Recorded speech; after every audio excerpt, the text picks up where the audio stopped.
시청자 여러분, 안녕하십니까? 한국 선거방송 뉴스입니다. 선거일 전 60일이 되면 공직선거법에 의해 제한되거나 금지되는 행위가 있습니다. 이를 어길 경우 벌칙이 부과되기도 하는데요. 어떤 행위들이 제한 금지되는지 자세한 내용 알아봅니다. 제21대 국회의원 선거일 전 60일 전인 2월 15일부터 지방자치단체장의 선거에 영향을 미치는 행위가 금지되고 각종 행사의 개최나 후원이 제한됩니다. 또 언론기관의 후보자 초청 대담이나 토론회 개최도 제한됩니다. 최근 중앙선거관리위원회는 선거일 전 60일 도래에 따른 공직선거법 주요 제한 금지 행위를 안내했습니다. 지방자치단체장은 선거일 전 60일, 즉 2월 15일부터 선거일까지 선거에 영향을 미치는 행위를 할 수 없는데 지방자치단체장이 소속된 정당이 개최하는 정책토론회 설명회, 시국강연회, 정견정책 발표회, 당원연수 단합대회 등 일체의 정치 행사에 참석할 수 없습니다. 또한 선거대책기구 선거사무소, 선거연락소를 방문할 수도 없으며 선거대책기구 선거사무소, 선거연락소가 설치된 정당의 당사도 방문할 수 없습니다. 다만 정치자금법에 따른 후원회 사무소 개소식 등 후원회가 개최하는 행사는 정당이 개최하는 행사가 아니므로 참석 가능합니다. 지방자치단체장과 소속 공무원은 2월 15일부터 선거일까지 교양강좌, 사업설명회, 공청회, 직능단체 모임, 체육대회, 경로행사, 민원상담 기타 행사를 개최하거나 후원하는 행위에 제한을 받습니다. 다만 문화체육관광부가 시달한 지침의 범위에서 지방자치단체가 세부 시행계획을 수립하고 그 계획에 따라 무료 영화를 상영하는 등 법령에 의하여 개최하거나 후원하도록 규정된 행사, 시기적 제한이 많은 화초류나 농산물 박람회를 개최하는 등 특정일이나 특정 시기에 개최하지 않으면 그 목적을 달성할 수 없는 행사, 천재지변 기타 재해의 구호 복구를 위한 행위, 직업지원교육 또는 유상으로 실시하는 교양강좌를 개최 후원하는 행위, 주민자치센터가 개최하는 교양강좌를 후원하는 행위 등은 할 수 있습니다. 또한 긴급한 민원이 발생했을 때 이를 해결하기 위한 행위, 각종 기념일 등에 관한 규정에 의해 시행되는 기념행사를 개최 후원하는 행위, 읍면동 이상의 행정구역 단위의 정기적인 종합주민체육대회나 전례적인 고유축제를 개최 후원하는 행위도 할 수 있습니다. 법률에 의한 텔레비전 및 라디오 방송시설, 신문사업자, 전기가냇물사업자, 뉴스통신사업자, 인터넷 언론사 등 언론기관은 후보자를 초청해 대담이나 토론회를 개최할 수 있습니다. 다만 선거기간 개시일 전일인 4월 1일까지 대담 토론회를 개최하는 경우에는 개최일 전일까지 관할 선거구 선관위에 방송 일시 등을 통보해야 합니다. 선거 운동기간 중에는 개최 신고 없이 대담 토론회를 할 수 있습니다. 이때 언론기관은 후보자의 당선 가능성, 선거권자의 관심도, 유력한 주요 정당의 추천을 받았는지 여부 등을 참작하여 선거권자의 알 권리를 충족함에 필요한 범위 내에서 자율적인 판단에 따라 일부 후보자만을 초청하여 대담 토론회를 개최하고 보도할 수 있습니다. 중앙선거관리위원회는 선거일 전 60일부터 법률에 의해 제한되거나 금지되는 행위가 있는 만큼 세심한 주의가 필요하다고 당부했습니다. 한국 선거방송 뉴스 정수연입니다. 선거권 연령이 하향되면서 중앙선거관리위원회가 정치관계법 운용 기준을 제시하는 등 종합 대응 계획을 발표했는데요. 선거권 연령 하향을 알리고 선거 참여를 독려하는 등 다양한 홍보 활동도 펼치고 있는데 자세한 소식 전해드립니다. 거리 곳곳에 선거권 연령이 18세로 하향됐음을 알리는 현수막이 붙어 있습니다. 중앙선거관리위원회 홈페이지와 SNS에도 선거권 연령이 하향됨에 따라 관련 내용이 게시되어 있습니다. 중앙선거관리위원회는 제21대 국회의원 선거에 참여할 수 있는 2002년 4월 16일 이전 출생자들을 대상으로 하는 대대적인 홍보 활동에 나섰다고 밝혔습니다. 18세 유권자를 위한 사전투표와 선거일 투표 정보를 담은 현수막을 게시하고 헷갈리기 쉬운 선거 정보 및 주의사항을 알리는 한편 페이스북, 인스타그램 등 SNS를 이용하여 선거권 연령 하향을 알리는 다양한 이벤트 등을 진행했습니다. 중앙선거관리위원회는 앞으로도 한국선거방송을 비롯한 다양한 매체를 통해 홍보 활동을 실시할 계획이라고 전했습니다. 제21대 국회의원 선거를 성공적으로 치르기 위해서는 중앙선거관리위원회뿐 아니라 행정안전부, 교육부 등 유관기관의 역할도 중요합니다. 중앙선거관리위원회가 6개 기관과 함께 제21대 국회의원 선거 협력 방안을 논의했다는 소식 전해드립니다. 중앙선거관리위원회는 지난 11일 과천청사에서 행정안전부, 교육부, 국방부, 대검찰청, 경찰청, 우정사업본부 등 6개 기관과 함께 선거 사무의 정확성과 공정성 강화를 위한 업무협의회를 개최했습니다. 이번 회의는 60여일 앞으로 다가온 제21대 국회의원 선거의 준비 상황을 점검하고 유관기관 협력 방안을 논의하기 위해 마련됐습니다. 공정한 선거관리라는 헌법적 책무를 완수하기 위해서는 그동안 유관기관에서 관심을 가지고 적극 협력해 주신 것처럼 이번 국회의원 선거에서도 적극적인 관심과 협조가 있어야 가능하다고 생각하고 있습니다. 중앙선관위는 투개표 사무인력과 시설 장소 등의 지원, 부처 시설 및 각종 계기 등을 활용한 대국민 투표 참여 홍보와 선거 정보 안내, 선거 중립 의무 준수 및 공무원 등 선거 관여 행위 방지 대책 수립 시행, 선관위가 고발 수세 의뢰한 사건에 철저한 수사 및 처리 등을 관계기관에 협조 요청했습니다.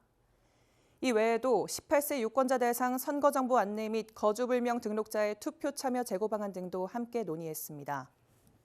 중앙선거관리위원회는 선거의 공정한 관리와 깨끗한 선거문화 조성을 위해서는 관계기관 등의 원활한 협조가 절실하다며 선거가 전 국민이 참여하는 국가적 행사인 만큼 선거 사무에 대한 관심을 갖고 적극적인 지원과 협조를 당부했습니다. 선거일이 가까워지면서 후보자에 대한 비방이나 허위사실 유포가 점점 늘어나고 있습니다. 이런 행위는 공명선거의 분위기를 해치고 후보자에게도 막대한 피해를 끼치는데요. 이에 중앙선거관리위원회가 대책 마련에 나섰습니다. 자세한 소식 전해드립니다. 중앙선거관리위원회가 제21대 국회의원 선거에서 비방 허위 사실 확산 차단을 위해 유관기관 및 플랫폼 업체 등과 네트워크를 구축하고 공동 대응에 나선다고 밝혔습니다. 지난 11일 중앙선관위는 과천청사에서 방송통신위원회, 대검찰청, 국립과학수사연구원 등 8개 기관, 단체와 네이버, 카카오 등 5개 플랫폼 업체의 관계자가 참석한 가운데 비방 허위 사실 대응 대책 회의를 개최했습니다. 이날 회의에서는 비방 허위 사실 대응을 위한 사안별 단계별 협업 방안 등을 논의했습니다. 국민 모두의 소중한 뜻이 정확히 반영되는 아름다운 선거문화 정착을 위해서는 현의 자유는 최대한 보장하되 비방, 허위사실 공표 등과 같이 선거 질서를 훼손하는 중대선거범죄는 함께 힘을 합하여 엄정한 대응이 필요할 것입니다. 회의에 참여한 유관기관들은 제21대 국회의원 선거에서도 비방 허위 사실 공표가 주요 쟁점으로 부각될 것이라며 선거운동을 위한 표현의 자유를 보호하되 건전한 선거문화 조성을 위하여 관련 기관이 적극적인 역할을 수행한다는 데 의견을 같이 했습니다.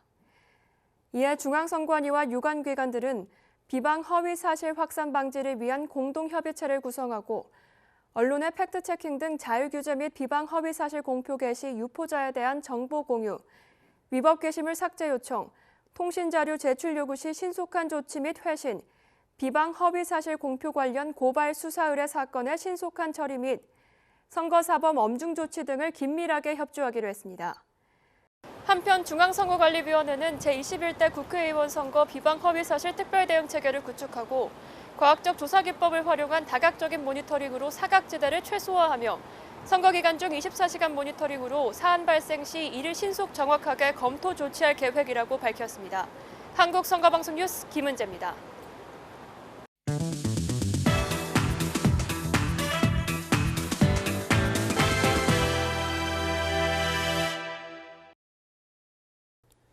지난 1월 14일 공포된 개정 공직선거법이 제21대 국회의원 선거에 적용되면서 비례대표 국회의원 선거에 대한 관심이 높아지고 있습니다. 중앙선거관리위원회가 비례대표 국회의원 선거 입후보 안내 설명회를 개최했는데 그 현장에 다녀왔습니다. 중앙선거관리위원회는 오는 4월 15일 실시하는 제21대 비례대표 국회의원 선거의 입후보 안내 설명회를 국회의원회관 제3세미나실에서 개최했습니다. 이번 설명회는 중앙선거관리위원회에 등록된 39개 정당 및 창당준비위원회 관계자를 대상으로 진행됐습니다. 중앙선거관리위원회는 선거 사무 일정 및 주요 신고 신청 사항과 후보자 등록 서류 준비 및 유의 사항, 선거운동 방법 및 각종 제한 금지 사항 등을 중점적으로 안내하고 각 정당과 창당준비위원회 관계자의 협조를 당부했습니다. 한편 제21대 국회의원 선거 후보자 등록은 3월 26일부터 이틀간 실시합니다. 뭐라고요? 비례대표 국회의원 의석 배분 방식이 바뀌었다고요? 어떻게 바뀌었는지 지금부터 알아볼까요? 우리나라 국회의원 정수는 총 300석. 국회의원 정수는 지역구 국회의원 253석과 비례대표 국회의원 47석으로 구성되는데요. 그래서 국회의원 선거에서 유권자 1명은 지역구 국회의원의 1표, 정당의 1표, 총 2표를 행사합니다. 비례대표 국회의원 47석에 대한 배분 방식이 제21대 국회의원 선거부터 달라지는데요. 비례대표 국회의원 의석 47석은 비례대표 득표 비율에 따른 의석수와 지역구 국회의원 의석수를 연동한 30석과 비례대표 득표 비율만을 고려한 17석으로 나눠 배분합니다. 연동이 무슨 말이냐고요? 그러니까 정당 득표율로 총 의석수를 나눠서 정당에 배분된 의석보다 지역구 당선자 수가 적을 경우 이를 비례대표 의석으로 채워준다는 겁니다. 반대로 정당 득표율로 총 의석수를 나눠서 정당에 배분된 의석이 지역구 당선자 수보다 더 많은 경우에는 비례대표 의석을 얻지 못하는 거죠. 이렇게 비례대표 국회의원 의석 배분 방식을 변경한 이유는 의석 구성의 비례성을 더 많이 강화하기 위해서인데요. 예를 들어 설명해 보겠습니다.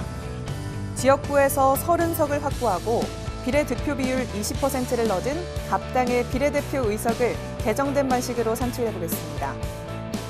먼저 지역구 의석수와 연동한 비례대표 의석부터 구해보면 총 의석수인 300석에서 갑당 비례대표 비율 20%를 곱한 후 지역구 당선인 수를 빼고 나누기 2를 합니다. 그러니까 15석이 갑당의 지역구 의석수와 연동한 비례대표 의석수입니다. 47석 중 17석은 비례대표 득표 비율에 따라 배분한다고 했던 거 기억하시나요? 17석의 20%를 곱해서 나온 수 3이 갑당의 비례대표 득표 비율에 따른 의석수입니다. 이럴 경우 갑당의 총 의석수는 지역구 30석에 지역구 의석수와 연동한 비례 15석, 비례대표 득표 비율에 따른 비례 3석을 더한 48석입니다. 비례대표 국회의원의 의석 배분 방식, 이제 좀 쉬워지셨나요? 개정된 비례대표 의석 배분 방식을 적용하는 제21대 국회의원 선거. 유권자 여러분의 소중한 한 표를 꼭 행사하세요. 선거와 관련된 다양한 궁금증을 풀어주는 TV 똑똑한 선거 알림이 시간입니다. 이번 시간은 국고 보조금에 대해서 김은재 리포터가 자세히 알려드립니다. 오늘 TV 똑똑한 선거 알림이의 키워드는 국고 보조금입니다. 헌법 제8조 제3항은 국가는 법률에 정하는 바에 의하여 정당 운영에 필요한 자금을 보조할 수 있다고 규정하고 있습니다. 이에 국가는 정당에 대해 국고 보조금을 지급하는데요. 국고 보조금은 평상시 정당의 운영에 필요한 경비 보조를 위해 지급하는 경상 보조금과 임기 만료에 의한 선거가 도래하면 지급하는 선거 보조금, 여성 추천 보조금, 장애인 추천 보조금 이렇게 4가지로 나눌 수 있습니다. 이 4가지 보조금에 대해서 구체적으로 알아보겠습니다. 첫째, 경상 보조금은 정당의 운영에 필요한 경상 경비 보조를 위해 정당에 지급하는 보조금입니다. 경상 보조금은 최근 실시한 임기 만료에 의한 국회의원 선거의 선거권자 총수에 보조금 계상 단가를 곱한 총 금액을 법률이 정한 기준에 따라 각 정당별로 배분하는데 중앙선거관리위원회가 전국 소비자 물가 변동률을 적용하여 산정한 2020년도 보조금 계상 단가는 1,047원입니다. 경상보조금은 정치자금법 제27조에 따라 지급 시점을 기준으로 우선 동일정당 소속 의원으로 교섭단체를 구성한 정당의 총액의 50%를 균등 배분하고 5석 이상 20석 미만의 의석을 가진 정당에는 총액의 5%를 배분합니다. 또한 의석이 없거나 5석 미만의 의석을 가진 정당 중에서도 최근 선거의 득표수 비율 등 일정 조건을 충족한 정당에 대하여는 총액의 2%를 배분합니다.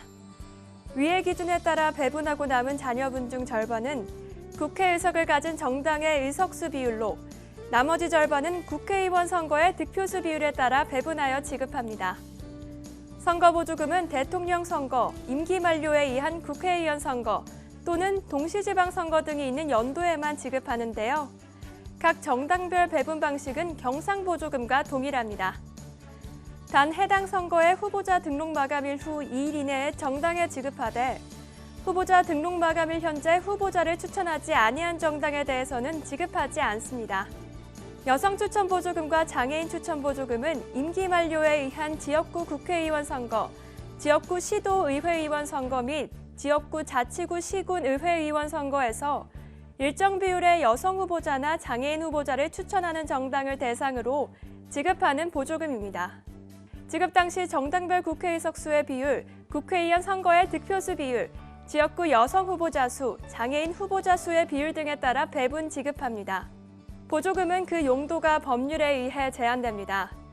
정당의 운영에 소요되는 인건비, 사무용 비품 및 소모품비, 사무소 설치 운영비, 공공요금, 정책개발비, 당원 교육훈련비, 조직활동비, 선전비, 선거관계비용 등 경비 외에는 사용할 수 없습니다.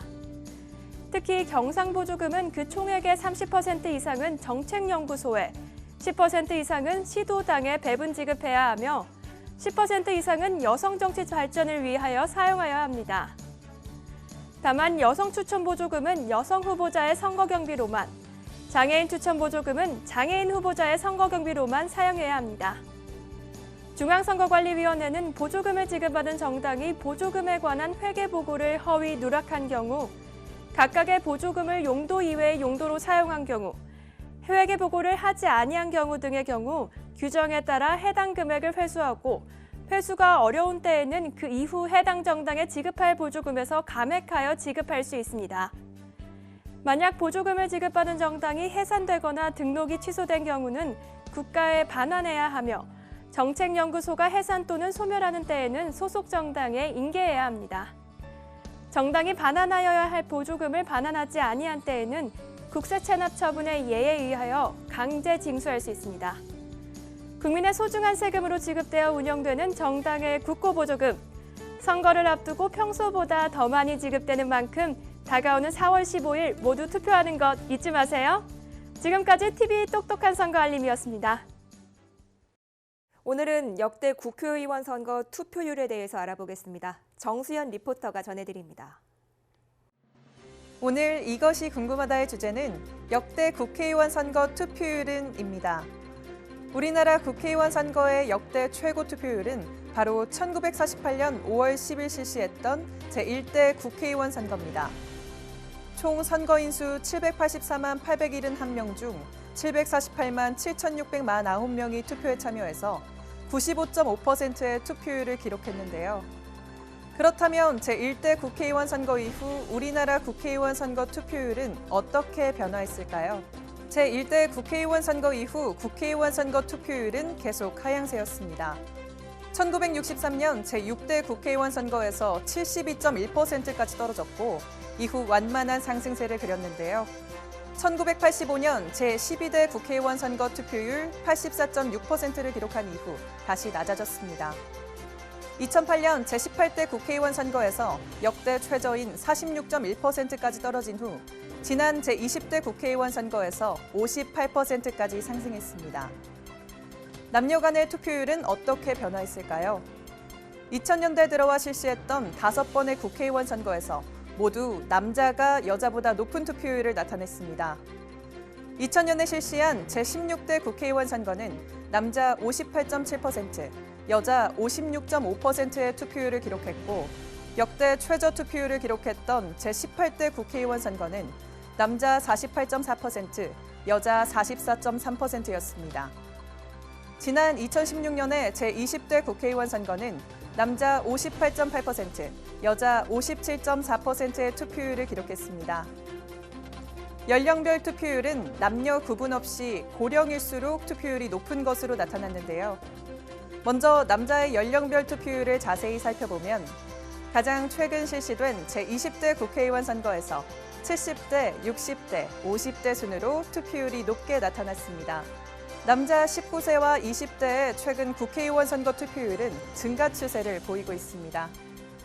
여자 역시 고령일수록 투표율이 높았습니다. 그런데 주목할 만한 점은 18대 국회의원 선거에서 27.3%였던 19세의 투표율이 제20대 국회의원 선거에서는 55.5%로 전체에서 네 번째로 높았다는 것입니다. 지난 제20대 국회의원 선거에서 지역별 투표율도 살펴보면 특별광역시 중에서는 세종시가 63.5%로 가장 높았고 63.7%를 기록한 전라남도가 9개 도 지역 중 가장 높은 투표율을 보였습니다. 오늘은 역대 국회의원 선거의 투표율에 대해서 알아봤습니다. 지난 제20대 국회의원 선거에서는 약 40%의 유권자들이 자신의 권리를 포기했는데요. 오는 4월 15일 제21대 국회의원 선거에서는 모든 유권자가 소중한 한 표를 행사할 수 있기를 바랍니다. 지금까지 이것이 궁금하다였습니다. 중앙선거관리위원회는 18세 새내기 유권자를 위한 선거 교재를 제작했다고 밝혔습니다. 교육 교재에는 투표 참여의 의미, 선거 절차와 방법, 학교에서 지켜야 할 선거운동 방법, 후보자 정보와 공약 등을 알 수 있는 다양한 방법 등을 포함하고 있습니다. 선거 교재는 전국 교육청과 고등학교에 배포할 예정이며 중앙선거관리위원회와 선거연수원 홈페이지에 전자책과 전자파일 형태로도 게시할 예정입니다. 중앙선거관리위원회는 오는 2월 24일 제21대 국회의원 선거 제2차 공직선거 정책토론회를 개최합니다. MBC와 KBS 1에서 동시 생중계되는 제2차 공직선거 정책토론회에는 더불어민주당, 자유한국당, 바른미래당, 새로운 보수당, 대한신당, 정의당이 참석해 경제를 주제로 토론을 펼칩니다. 중앙선거관리위원회는 제21대 국회의원 선거를 대비한 2차 선상투표 모의 시험을 2월 24일부터 28일까지 항해 중인 선상투표 대상 선박 및 선원을 대상으로 실시한다고 밝혔습니다. 이번 모의 시험은 위성통신망 등 선상투표 시스템 점검을 통한 선상투표의 안정적인 관리 기반을 구축하고 선상투표 신고서 발송, 선상투표용지 작성, 송부, 회송 등 선상투표 주요 절차를 점검하기 위해 실시합니다. 중앙선관위는 2월 말까지 선거비용 보전을 위한 통상 거래 가격을 결정해 통지한다고 밝혔습니다. 선거비용 보전을 위한 통상적인 거래 가격은 정부 고시가격 또는 정부의 기준요금, 전문 가격조사기관이 조사하여 공표한 가격, 해당 업종 셋 이상의 사업자가 계산한 견적 가격을 평균한 가격 또는 최근 실시한 임기 만료에 따른 선거에서 산정한 가격에 전국 소비자 물가 변동률을 감안하여 중앙선관위가 정한 가격 등을 기준으로 결정합니다.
제21대 국회의원 선거가 60여일 앞으로 다가왔습니다.